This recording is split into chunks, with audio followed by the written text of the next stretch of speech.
What if a group of lawmakers held the power to shape America's future, but had to fight through chaos, scandals, and epic showdowns to make it happen? That's the U.S. Congress. Welcome to Beyond Insight Stories, where we uncover the hidden tales that built our nation. Today, we're diving deep into the legislative branch, the beating heart of America's lawmaking machine. From shocking battles over bills to the electric drama of elections, this 230-year journey is packed with grit, compromise, and jaw-dropping moments you've never heard before. Did you know Congress once passed a law that doubled America's size overnight? Or that a single senator talked for 24 hours to block a bill? Buckle up for a wild ride through history. Let's get started. Let's step back to 1789.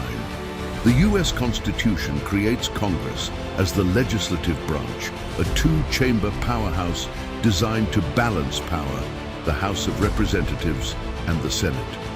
Picture the House, 435 members today, each representing about 760,000 people, their numbers shifting with every census. Ever wonder why? The Great Compromise of 1787 gave the House seats based on population, ensuring big states like California, 55 seats, have more say than tiny Delaware with just one. The Senate, though, 100 members, 2 per state, no matter the size, giving Wyoming the same voice as California. This was a genius move to keep small states from feeling bullied by bigger ones. Congress's main job? Making laws that touch everything. Taxes, healthcare, defense, even declaring war.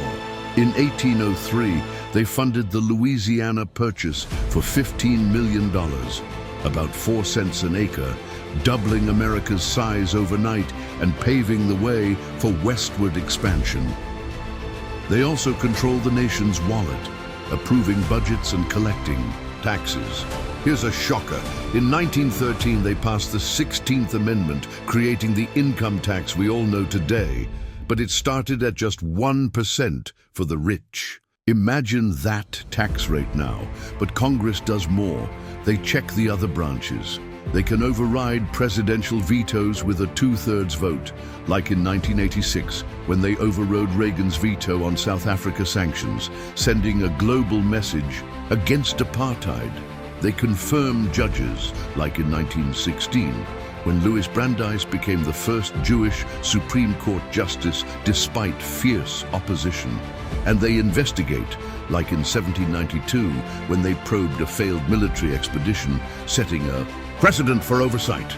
Watergate in the 1970s, Congress's hearings exposed Nixon's abuses, leading to his resignation, a stunning display of their power. Congress is the people's voice, a chaotic but vital piece of democracy, balancing representation with responsibility. So how does a bill become a law? It's a marathon, not a sprint, and full of drama. First, a member of Congress, say a fiery representative, introduces a bill. It's sent to a committee where experts dig into the details. Picture 1964. The Civil Rights Act hits the Senate Judiciary Committee, sparking heated debates over segregation. Southern senators tried to kill it, but the committee pushed it through. History in the making. Next, the bill goes to the full chamber for debate. In the Senate, a filibuster can stall things. Senators talk endlessly to delay a vote. In 1957, Strom Thurmond spoke for 24 hours straight against civil rights, longest filibuster ever. He even brought a bucket to the floor to avoid bathroom breaks. Now that's dedication. A 3/5 vote, 60 senators, can stop it with a cloture motion, but that's tough to get. The House, they have strict time limits, keeping debates tight. Sometimes just 5 minutes per speaker. In 1917, the House passed the Espionage Act in hours, rushing to support World War I. A speedy move with big consequences. If both chambers pass the bill, often with changes, they reconcile differences. In a conference committee, here's a wild fact. In 1862, the Homestead Act went through this process, giving 160 acres of land to settlers for just $18, helping millions move west. Once finalized, the bill heads to the president. He can sign it into law or veto it like Clinton did in 1995 on a budget bill, sparking a government shutdown that lasted 21 days. Congress can override with a 2/3 vote, but that's rare. Only 7% of vetoes get overturned. This process is a grind, but it's how ideas like Medicare in 1965, which gave healthcare to millions, become reality, shaping America's future one hard-fought bill at a time. Who gets to be in Congress?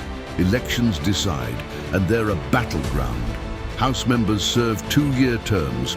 All 435 seats are up every even year, making them ultra-responsive to voters.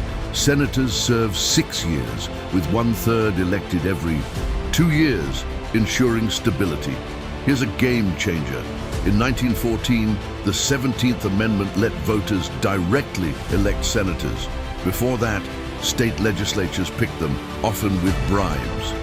In 1881, New York senators resigned after a bribery scandal, shocking the nation and pushing for reform. Elections are a spectacle. In 2022, over 50 million voted in midterms, with races costing billions. Some House seats hit $30 million. Campaigns are fierce. Think 1858, when Abraham Lincoln debated Stephen Douglas 7 times for an Illinois Senate seat. Lincoln lost, but his speeches on slavery made him a national star, paving the way for his 1860 presidency. Here's a jaw-dropper. In 1800, the House decided a presidential tie between Jefferson and Burr after 36 rounds of voting. Congress's power on full display. Terms bring drama too. In 1995, Newt Gingrich became House Speaker, pushing a contract with America that flipped Congress to Republican control. A shock after 40 years of Democratic rule. He once shut down the government to force budget cuts, bold but risky. Incumbents usually win. 90% re-election rates are common, but scandals can topple them. In 2006, the Foley scandal over inappropriate messages sank several Republicans, flipping Congress to Democrats.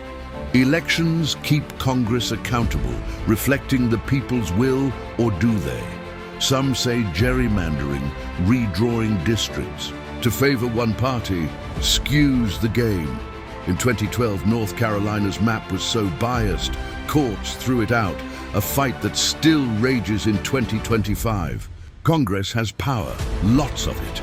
Article 1 of the Constitution gives them the ability to tax, spend, and regulate commerce. In 1935, they passed the Social Security Act, creating a safety net for millions, a game changer during the Great Depression. Here's a stunner. The first Social Security payment in 1940 was just $22.54 to Ida Mae Fuller. She lived to 100, collecting $22,088 over her life. Congress can also declare war, like in 1941 after Pearl Harbor, uniting America against Japan in a vote that took hours after the attack. But Congress doesn't work alone. They rely on committees. These small groups specialize, think ways and means for taxes or armed services for defense. In 1973, the Senate Watergate Committee uncovered Nixon's abuses, holding televised hearings that 85% of Americans watched, leading to his downfall. Committees hold hearings, like in 2021 when tech CEOs faced grilling over misinformation. Zuckerberg sweated as senators dug in. Here's a hidden gem.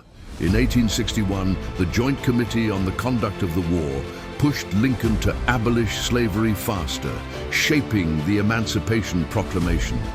Committees are the engine of lawmaking, diving deep into issues with expert precision. Congress also has special powers. The Senate advises on treaties, like in 1919. when they rejected the Treaty of Versailles, shocking President Wilson and keeping America out of the League of Nations. The House can impeach, like Trump in 2019 and 2021, twice in one term. A historic first. The Senate decides conviction, but both times they acquitted, showing the high bar for removal. These powers balance the government, ensuring no branch gets too strong, a genius design that's lasted 230 years. The legislative branch isn't just about laws, it's about power, drama, and the people's voice. From the first Congress in 1789 to today's battles in 2025, it's a story of grit, compromise, and democracy in action. Love this journey? Subscribe to Beyond Insight Stories for more history adventures. What's your favorite law Congress passed? Or should they reform elections? Drop it in the comments, hit that like button, and let's keep exploring together.